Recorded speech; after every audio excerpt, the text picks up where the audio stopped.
Салам алейкум Микромжан. Кичине бюджетке акча төксөң боло, былтый отура бербей. Мына могу Садыр Жапаровдун тегерегинде жүргөн кишилерге айтам мен. Өзүңөр арам акча жебегиле. Кээ бир учурда сизден коркуп атабыз, анткени сиз деген арматураны алам, барыңарды өлтүрөм деп атасыз.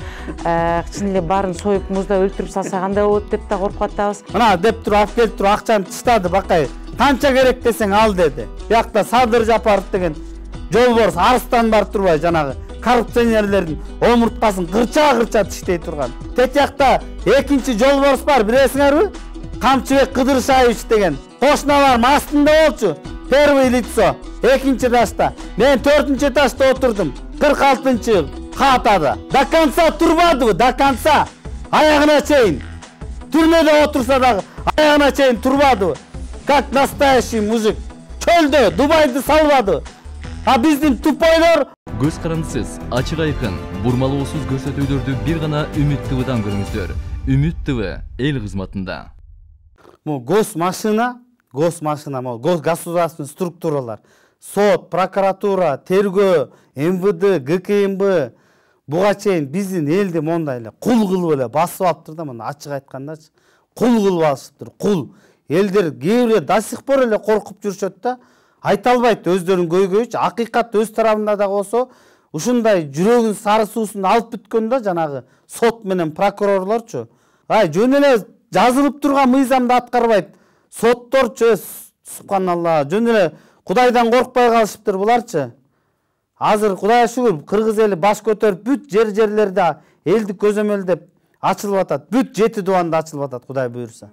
Бул элдик көзөмөл кыймылын кандай каржылашат? Өкмөт каржылайбы же сиздер өзүңүздөр? Бул элдик көзөмөл кыймылын өзүбүз эле каржылайбыз. Бизде эч ким жардам баягы на общественных началах деп коет го. Кече ушул бир сунуш кирди конституцияны өзгөртүү боюнча.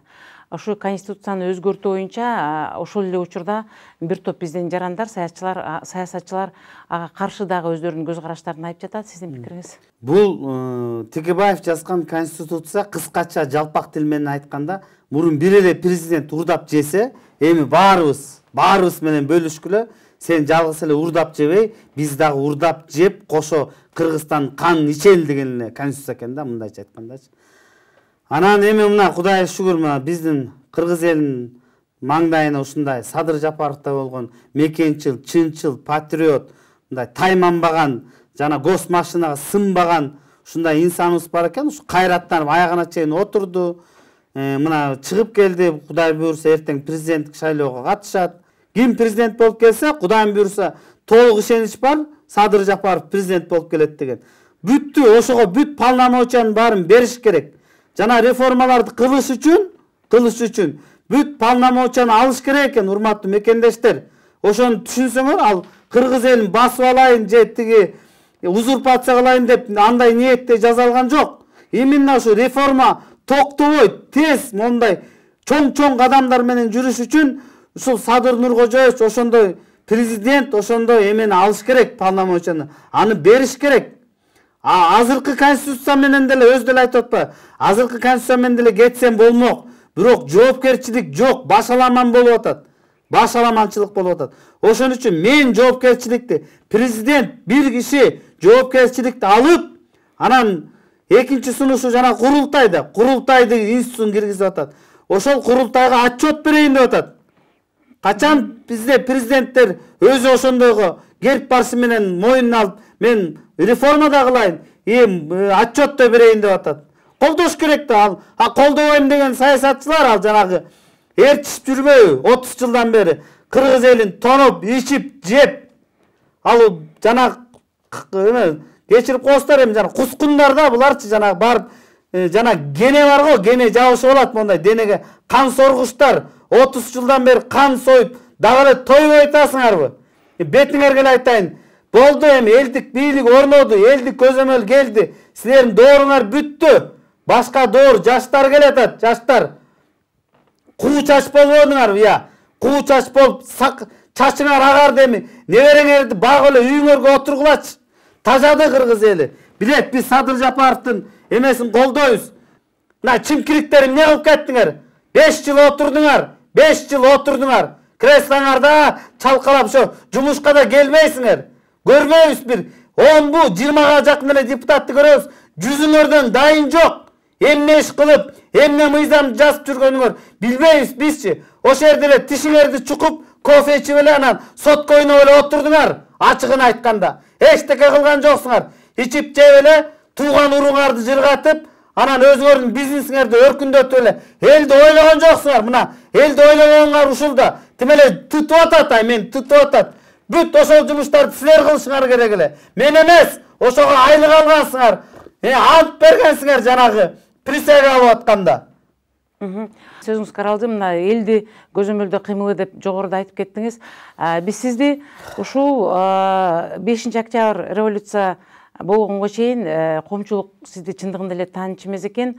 Ошондон кийин сизди абдан мындай бир кыргызга күйүп бышкан киши катары, патриот катары билип калдык. Кээ бир учурда сизден коркуп атабыз, анткени сиз деген арматураны алам, баарыңарды өлтүрөм деп атасыз. Чын эле баарын союп музда өлтүрүп салса кандай болот деп да коркуп атабыз. Бир чети ушул чындыкты айтып чыркырап жатканыңызды колдогубуз келип мына студиябызга чакырдык. Сизди ушул Садыр Нуркожоевичти колдоого, ушул багытка барууга, ошол киши үчүн абдан мынтип күйүп жанууга эмне себепкер болду? Бул иш мындай башталды да, бир туугандар. Мен деле 2010-жылы революцияга келип катышкам. Могул Атамбаев, Текебаев, Каптагаев деп ушундай чоң улуу эле кишилер ушундай убадаларды берип атат. Тетигинче баланын каны төгөлдү, эми реформа кылат болуш керек деп ушулардын жанында жүрдүк, революцияга да катыштык. Андан кийин элди тынчтып да жүрдүк. Анан тилекке каршы буларың деген жеткен мошенниктер турбайбы? Аферист, мошенник деп эле коюш керек. Буларды ачык эле айтыш керек. Каракчы деп Бакиевден калган мүлктүн баарын тоноп басып алгансыңар. Каракчылар жеткен. Ошончо баланын арбагын аттап кеттиңер. Кудай жеткизет силерге эки дүйнөдө, бу дүйнөдө да азап тартасыңар. Тияктан да Кудай таалам сурайт силерденчи. Мен да 2010-жыл баргам ушу адилеттүүлүк, мыйзамдуулук орносун депчи. Тилекке каршы биз жеңилип калдык, эл алданып калдык анда. Ошондон кийин бүт ошол убакта жүргөн патриоттор билесиңерби мени? Бүт сатылып кеткенсиңер, баарыңар тең. Каптагаевдин колтугуна кире качкансыңар. Атамбаевдин, Текебаевдин кошоматчысы болуп кеткенсиңер баарыңар. Бир жалгыз калып калган мен ошондо. Анан Кудайга шүгүр, монда маңдайыбызга Садыр Жапаровдай кишинин жазып койгонуна. Ошол кишинин жана баласы кырсыктабадыбы? Ошондон кийин үйгө келсем эле аялым айтып калды, Садыр Жапаровдун баласы каза болуптур депчи. Анан ал ким десем эле угуп жүргөм мындай анда-санда угуп калчумун да. Ушундай деп эле анан баягы эмесин карап, YouTube'дан историясын ачып карасам эле бар турбайбы жолборс көрсө. Биз билбей жүргөн турбайбызбы? Биякта Садыр Жапаров деген жолборс арыстан бар турбайбы, жанагы коррупционерлердин омурткасын кырча тиштей турган. Ал жанагы арматура менен жанчыйын деген мал баягыда соке кетпей отуруп албады тияка. 200-дүүлөн. Ошондо арматура даярдаганбыз. Биз чабышканга даяр болчубуз уже. До конца барат элек. Же соке жеңет эле, же эл жеңет эле. Ошондо айтылган сөз. 1 метрден кесип даярдаганбыз арматураларды биз. Чабышканга жанагындай до конца бармакпыз. Мо элдин азаттыгы үчүн, кыргыз элинин азаттыгы үчүн аягына чейин чыкмакпыз. Ошондо айтылган сөз. Анан Кудай буйрса, мыйзам чегинде эле кылабыз, эч кимди арматура менен жанчпайбыз. Ага чочубай эле койгула. Бир аз корктук ошентип айтсаңыз. Андан кийин мына айта кете турган нерсе, бул жанагы мындай эмеспи, бир киши чыгып келип эле ушинтип элдеп күйүп чуркаса эле ал кишинин артынан жаман нерселерди айта башташат. Ошон үчүн сиз мындай өзүңүздү бүгүн биздин эфир аркылуу кеңирээк тааныштырып кетсеңиз, сиздин кичим экениңиз, кайсыл жер, үй бүлөңүз кандай жана бүгүнкү күндө сизди буга чейин кылмыш иши козголуп, түрмөгө отуруп чыккан деп айтып жатат. Ошолор боюнча жеке өзүңүз боюнча кыскача айтып кетиңиз. Мен Кашкарбаев Бакай Нарын шаарында туулуп өскөм. 1976-жылкы болом. Токтоголокто орто мектебин бүтүргөм. Менин атам Кашкарбаев Тоокел композитор болгон. Ошол Нарында иштеген. Чоң ата, чоң эненин колунда чоң ойгом, жөнөкөй эле карапайым эле баламын мен. Андай депутаттын же министрдин баласы эмесмин. Кесибиңиз? Кесибим строительный техникумду бүтпөй калгам. Ортодон ошо чоң атам ооруп калды да. Куруучу болуп эле иштейм, жана кирпич коюп, кладчик деп коет бизде. Кирпич коюп иштейм. Анан да эмнени сурадыңыз эле? Сизде кылмыш иши козголуп. Анан мындай болду да, баягы ошо тиги Садыр Жапаровдун эмесине, штабына бардым мен. Барып анан Садыр Жапаровду колдоо кыймылы ачылды. Анан ошондо мүчө болуп жүрдүк. Бир канча митингдерди өткөрдүк. Бишкекте, Көлдө, Ак сууда, Түптө. Анан тиги кулагы дүлөй соке такылы кулак салбай койбоду бизгечи. Анан акырында Бишкекке чогулалы дедик 2-мартта. 2-мартта чогулду, эл көп келди чынындачы. Баягы чачыранды болуп эле, анан көбүн баягы коркутуп, үркүтүп, жана тиги дөөлөр бар эмеспи? МВД менен ГКМБнын жанагы жуттары, волкодавтары барып, элдерди коркутуп, үркүтүп, үйүнө барып опузалап, камап, канчасын 2-мартка чейин камап салышты жөн элечи. Мага болсо духу жеткен жок камаганына. Кашкар Жунушалиев кыйын эмеспи анда шоуларды өткөргөнгө. Атайын элдин арасынан провокаторларды чыгарып кеттик деп бир 50 адамды аралаштырыптыр биздин арабызгачы. Ошо кеткенде эл кошо кетип калды, анан ошондон биз баскынчы болуп калбадыкпы? Баскынчы, эл душманы болуп КТР менен ЛТРден көргөзбөдү. Бир машинелердин телевизори талкаланды, айнек талкаланды. Мына Садыр Жапаровдун кылган кишилердин кылган иши ушу деп биз ошону менен чорный кылып койду дагы, өздөрү белый лебет болуп ак үйдө отурбады. Кулак салбай, кулактары дүлөй, көздөрү кашайбады. Анан ошо жанагы 5-эме болуп атпайбы? Соке мен угуп аткан болсоң. Астафырла, канча бардык биз, канча ыйлап турдук, 70 жашта абышканы, 72 жаштагы чал байкуш барып алып, заборыңдун түбүндө турбадыкпы? Жана алып салган темир забордун түбүндө. Кабыл алып кой деп суранып турсак, бир аппарат бир тепеген бирөөнү чыгарып койдум, могу менен сүйлөшкүлө деп. Анын болсо эмне баягы эле да. Эки кулакка килеген эки лапшаны илмей да бизди жолго салмай. Ошондой болду биздин тагдырыбыз. 2-мартта камалганым чын, ГКМБнын СИЗОсунда 39 берене менен мамлекетти басып алууга аракет кылган, страшный жөн элечи, чындыкты, акыйкатты сүйлөгөн үчүн мамлекетти басып алууга аракет кылган, массалык башаламандык уюштурган деп тияктагы эмелерин волкодавтарын агытпады бизгечи. Тиштегиле барып тигини камагыла деп жаттык ГКМБнын СИЗОсунда 2 ай 6 күн. Көрдүк аяктагы беспределди. Ичинде жалаң жана коррупция менен отурган кошуналарым астында болчу. Первый лицо, 2-этажда. Мен 4-этажда отурдум. 46 катада. Көрдүм бүт кошуналарымдын баарын тааныйм. Бирөө чыгып кетти го жакында эле, Вадила. Ким эле? Кана Атамбаевдин водители. Икрамжан Сатаев. Икрамжан. Салам алейкум Икрамжан. Кичине бюджетке акча төксөң боло, былтый отура бербей. Сиз деген эл деп жана калыстык деп абдан күйүп атасыз. Мына келе жаткан шайлоону ушу калыс өтөт деген үмүтүңүз барбы? Ишеничиңиз, анткени бул жерде бир эле Садыр Нуркожоевич эмес, башка дагы Кыргызстанда 2-3 бир эл ишенген талапкер болуп жатат. Ушул шайлоо калыс өтөт деген үмүтүңүз барбы? Эми мен угуп атам булар кандай даярданып атат тиги ар жактагылар. Алардын айласы кетип атат. Бул жана 30 жылдан бери басып жаткан немелерин бүт козгоп атабыз да биз. Ар жактагыларды атап кетесизби? Эми аттарын атасам таарынат да, кыргыз эли билет. Алар немистер, биз биздикилербизби анда? Жок, мындай болуп атат. Баягы атын атагандачы, эми кыргыз эли билет да, алар эртең менен минтет да, аброюма, честь и достоинство деп туруп мени сотко сүйрөп баштайт буларчы. Ошон үчүн аттарын атабай эле коюн. Куу чачтар деп коюн да, мен билет аны кыргыз эли ким экен. Куу чач, булардын чачтары куу болуп бүткөн, агарып бүткөн чачтары дагы эле жүрөт саксаңдап. Эмне жүрөсүңөр саксаңдап? Эмне келдиңер? Эмне кылдыңар эле буга чейинчи? Бүт шайлоону бурмалаган, ошого жол берген бүт силер да. Тетиякка отургузуп алып жанагы программаңарда даяр экен. Мен бүт изилдеп чыктым силер. Кандай бурмала, эмне кыласыңар? Бүт билебиз биз жолдорун. Бул жолу жол бербейбиз ага. Жол бербейбиз. Тетиякта отурат, катуу кишилер карап отурат үстүңөрдөн. Кырк этсеңер эле алып барып туруп, көргөзчү нерсени көргөзөт. Дагы бурмалап, анан шайлоодон ызы чу чыгарып, башка кылам деген болсоңор, Дагы баягыдай подкуп кылып, анан сатып алабыз. Биздин акчабыз толуп тура. Все решает деньги деп монтип эмете турган болсоңор, тетякта экинчи жолборс бар, билесиңерби? Камчыбек Кыдыршаевич деген. Ал карап бүт көз салып турат, жөн эле. Мында аябы болбойт.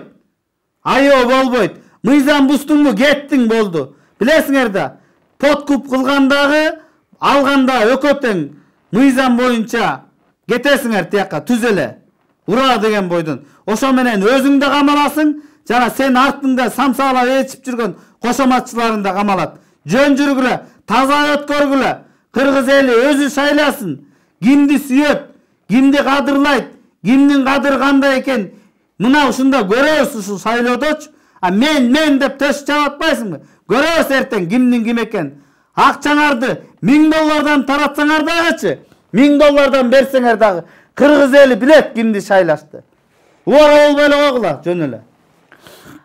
Жогоруда өзүңүз айтып атасыз, бардык нерсе мыйзамда болуш керек деп, анан кийин жанагы эгерде бир жарандын аты жөнүн атап кетсе, ал үчүн мыйзам алдында жооп берет деп. Мисалы үчүн бүгүнкү сиздин жана элдик көзөмөлдөө уюмуңузда кандай жол менен мыйзамдаштырабыз? Анткени мен кече көрүп өттүм, сиз жана бир улуттуу кореянка аял менен дагы сүйлөшүп атасыз, ошол жерде элдин баары сизге келип арз-арманын айтып атат. Сиз ошону мыйзам чегинде ошол сотторго, прокурорлорго кайрылып, мындай папкаңызды көтөрүп барып, мен ушу элдин таламын талашуу коомунун жетекчиси болом деп киргенге кантип муну мыйзамдаштырабыз? Же бизде барбы экен ошондой нерсе? Бар. Мыйзамда бар. Мыйзамда антикоррупционный мыйзамдар бар. Даже ошондой мыйзам, ошондой анти эмелерди тапсаң, жана коррупционный схемаларды канча бир процентин аласың, бүт мыйзамда көргөзүлгөн. Бизде Кудайга шүгүр көп эле мыйзам жазгансыңар. Бар да анча-мынча жана 120 баары эле тупой эмес да. Арасында мыйзамды түшүнгөн, кыргыз элин эметкен кишилер деле бар. Просто баш көтөрө албай келгенсиңер да, мындай коркоксуңар. Онда каршы садырдай болуп, атырылып чыккан эмессиңер да, ачыкчы. Тымпыйып эле отургансыңар. Бирок силерде деле бар, ыйман бар, жок дебейм. Патриоттук бар. Просто коркоксуңар. Болгон ошол. Мына Гонконгду карагылачы. Билесизби, Гонконг деген эмне деген Гонконг болду, карачы, коррупция жок аякта. Бүт жарандын баары мондай туруп берет, керек болгондо туруп берет. Мондай баары теңчи. Бизде эмне моякта? Анча саналуу эле киши жүгүрүп жүрөбүз. Калганы жатпайбы? Тиги телефондун ар жагында комментарий жазып коюп, тигиндай бол, мындай бол депчи. Ошондо баарыбыз түк көтөрүлүшүбүз керек. Бул коррупцияны жеңиш деген оңой эмес. Бир эле Садыр Нуркожоевичке жүктөп коюп, сен күрөш, анан мен мынтип кыйшайып жата берейин эмес.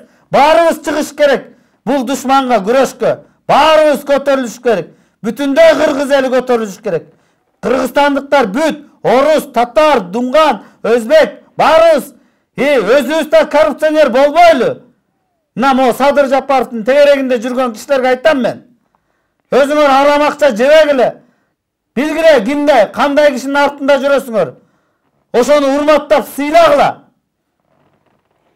Анан акырын кылтып, артынан депутат, министр болуп келип алып, анан ичип жеп, анан шерменде кылбагыла. Сен айтпайт, мына Садырдын кишиси деп айтат. Авроюбузду кетирбегиле. Кымбат болот авройду, кийин анан 5-10 миллиард доллар берип дагы андай авройду сатып ала албай каласың. Кеч болуп калат. Ошон үчүн асылтан ойлон. Жетет буюрса баарыбызга ырыскы. Адилеттүүлүк орнотсок, мамлекетибизге мыйзамдуулук, адилеттүүлүк орнотсок, Кыргызстанга ырыскы агат. Мондай эле агат, аккан атат.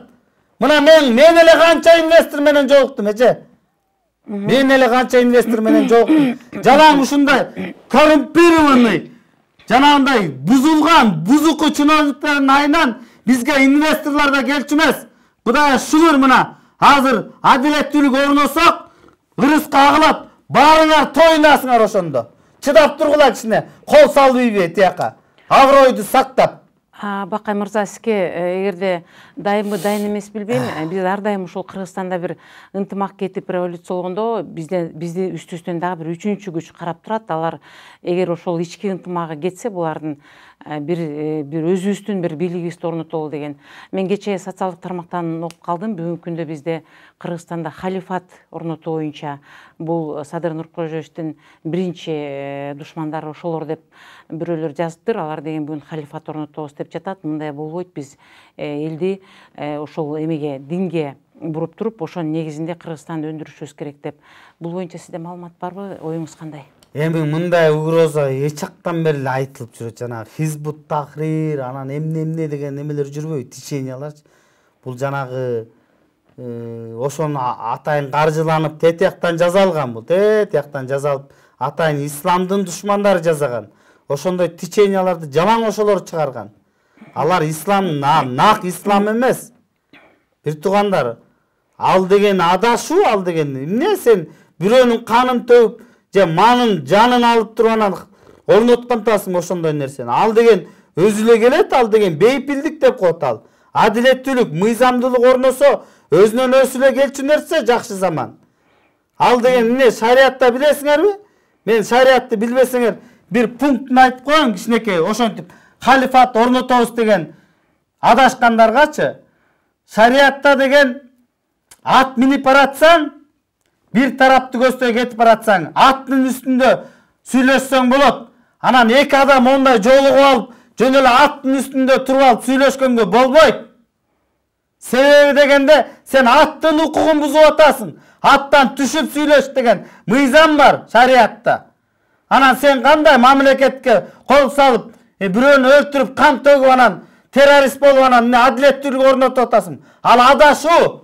Андай халифат болбойт, анын артынан халифат келбейт. Ал жөн эле тетиги душмандарын чыгарган, анан силерди азгырып атат да, мына көрдүңөрбү деп баягы бизде мыйзамдуулук жок болду да буга чейинчи.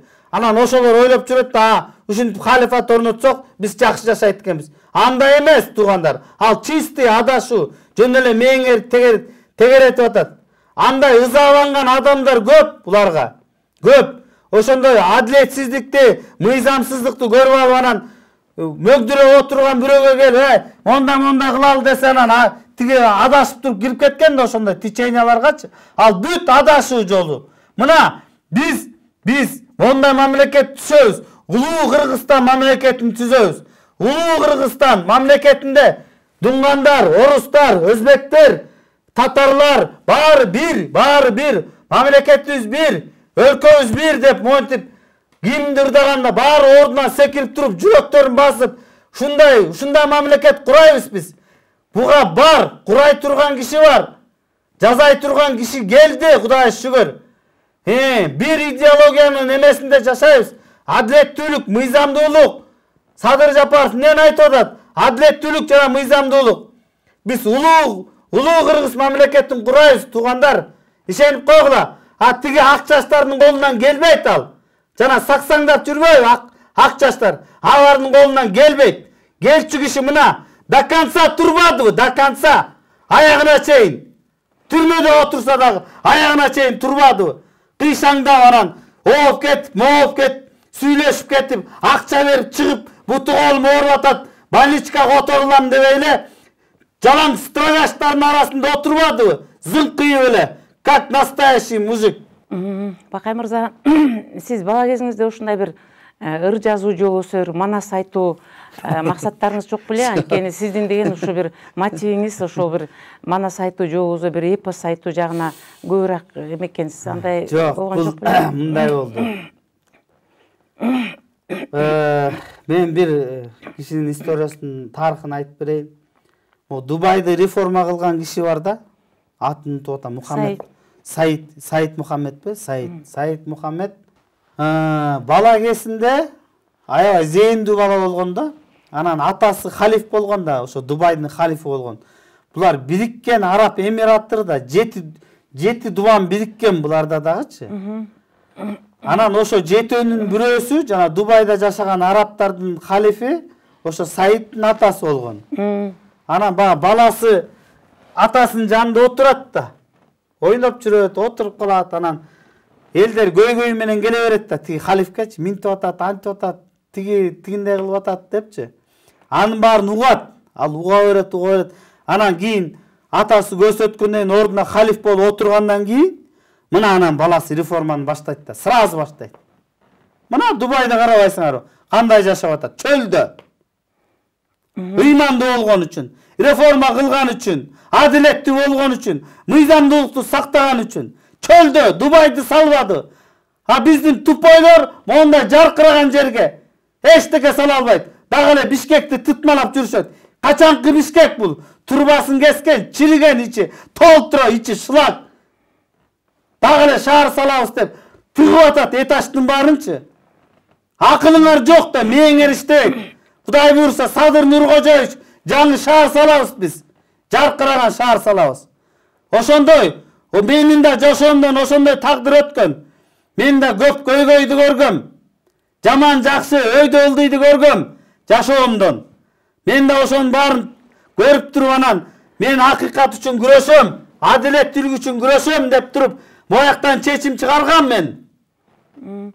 Сөзүбүздүн аягында ошол мына бүгүнкү күндө өзүңүз айткандай Садыр Нуркожоевичти тарапташы да бар, душманы да бар. Ал кишинин президент болуусун каалабагандар да бар дегендей, ошол бир элге өзүңүздүн бир кайрылууңузду кыскача айтып кетсеңиз сөзүбүздүн аягында. Эми мындай, туугандар, мекендештер, өзү азыр мен сиздерге бир эле нерсени айтып коеюн. Азыр мен менен бир байке жүрөт, эмеден, ушу Кара Балта жактан. Ушу кошулганына бир 2 жумадай болуп калды да. Анан ошол тааныбайт элем ал кишини мурунчу. Ошол келип туруп эле минтип айтты магачы. Бакай, мен келдим Кара Балтадан деди. Мага эчтекенин кереги жок деди. Мага только ушу сага жардам берейин деп эле келдим деди да. Анан мен минтип карап эле түшүндүм, что чын ниети менен келгенинчи. Анан ошол кийин мага 1-2 күндөн минтип айтты да, Бакай дедим. Эмне үчүн билесиңби дейт, мен келдим. Мен дейт, Садыр көргөндү мен да көрдүм деди да. Мен дейт, жалгыз баламдан айрылып калдым деди. Анан азыр дейт, мага жашоодон эчтеке кереги жок деп атат да. Мага ушул чындык, акыйкат эле керек деп атат да. Мага акчанын деле кереги жок дейт. Өзү Кудайга шүгүр, тиякта фермасы бар, чарбасы бар эле кишкен. Мына малын сатып ийип келди өзүчү. Мына деп туруп алып келип туруп акчаны тыштады Бакай. Канча керек десең ал деди. Мына ушундай туугандар, Садыр Нуркожоевич так эле ушундай. Буга акча, бийлик деле кызыкчылыгы жок. Буга могу кыргыз элине жакшылык кылса болду, ушул эле. Кыскача айтканда ушундай да туугандар. Бул акчага анан бийликке кызыгып, анан тигиндей мындай кылам дебейт булчу. Бул киши көрбөгөндү көрдү. Бул азыр ушул жана кыргыз элине келип эле, ушу кыргыз элине жакшылык кылып, ушул элди могу кулчулуктан, жакырчылыктан куткарса, ошол мунун максатычы. Ошону Кудайым буйрса аткарат. Ишенип эле койгула. Маегиңизге чоң рахмат, Бакай мырза. Мына биз да сизди жакындан билдик. Кандай адам экенсиз, кыргыз эл үчүн кандай күбөт экениңизди. Мындан ары дагы пикир бөлүшө турган нерселериңиз болсо, биздин студияга кайрылып туруңуз. Биз дайыма эфир беребиз. Ишиңизге ийгилик каалайбыз. Ошо кыргыздардын таламын талашып, талабын колдоп, мүмкүн чындыгында эле сиз аркылуу көптөгөн элдердин чечилбей келген көйгөйлөрү чечилип, заманыбыз бир жакшы жакка бурулар. Маегиңизге рахмат. Көз карандысыз, ачык айкын, бурмалоосуз көрсөтүүлөрдү бир гана Үмүт ТВдан көрүңүздөр. Үмүт ТВ эл кызматында.